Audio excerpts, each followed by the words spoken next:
Bonjour les amis, nous allons vous présenter un protocole d'utilisation et d'entretien pour un aspirateur à mucosité. Ce protocole est destiné en particulier au personnel soignant. Vous pouvez télécharger la version écrite de ce protocole complet via le lien sous la vidéo.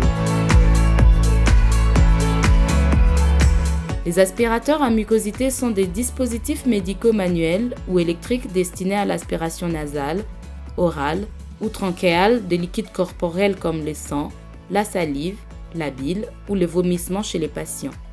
L'aspiration permet de dégager les voies aériennes en cas d'encombrement et d'obstruction pour les libérer et améliorer l'oxygénation.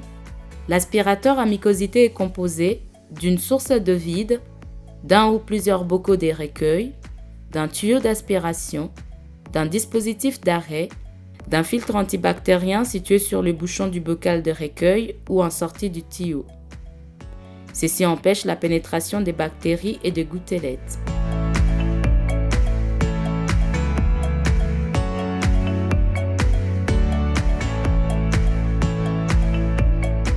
On aura besoin des sondes d'aspiration de différentes tailles et d'un dispositif d'arrêt, des équipements de protection individuels comme des gants, des lunettes, un masque, un chasuble qui permet d'éviter les contacts des gouttelettes. Un champ de protection peut être utilisé pour protéger les patients des sécrétions. On peut utiliser une solution de rinçage composée d'antiseptiques dilués pour rincer le système. Le protocole se décline en 3 parties: avant, pendant, après utilisation.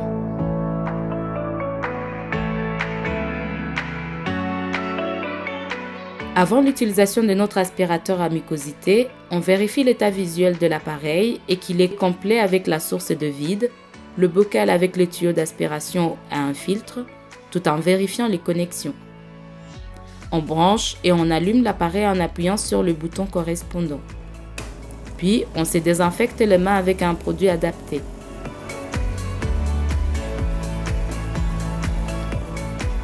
On effectue un test en bouchant le tuyau d'aspiration avec un doigt pour vérifier la dépression sur le manomètre.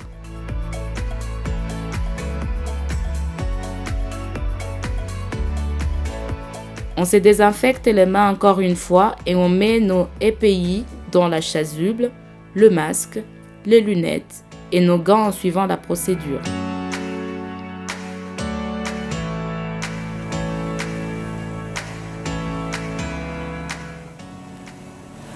Bonjour Madame Sifa, moi c'est l'infirmier. Lors de l'utilisation, on se présente en expliquant les gestes médicaux au patient et on vérifie son identité. On peut poser les champs de protection sur sa poitrine.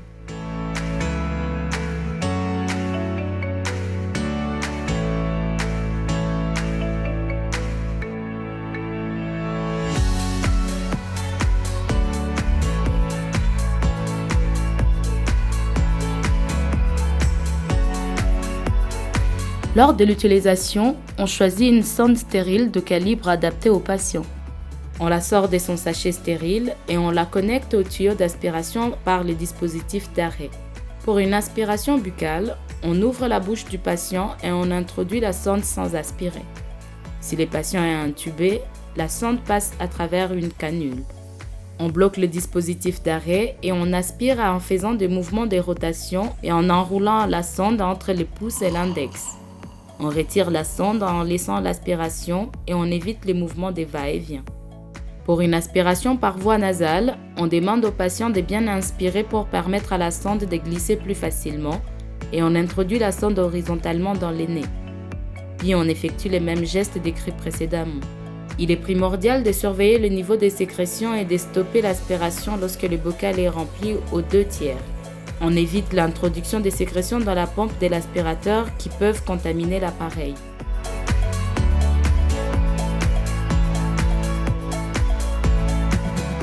En fin d'utilisation, on retire la sonde tuyau et on la jette dans la poubelle des déchets d'activité de soins à risque infectieux. On rince le tuyau avec la solution de rinçage.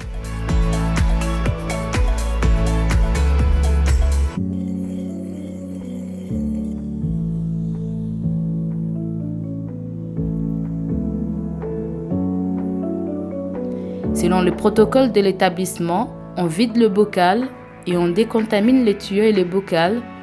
On les amène dans un service de stérilisation par exemple.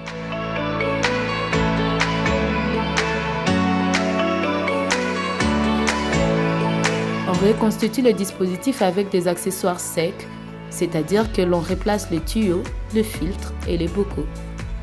Après tout ceci, l'appareil doit être prêt à être utilisé à nouveau. On les range complets à l'emplacement prévu et on les branche s'il a une batterie.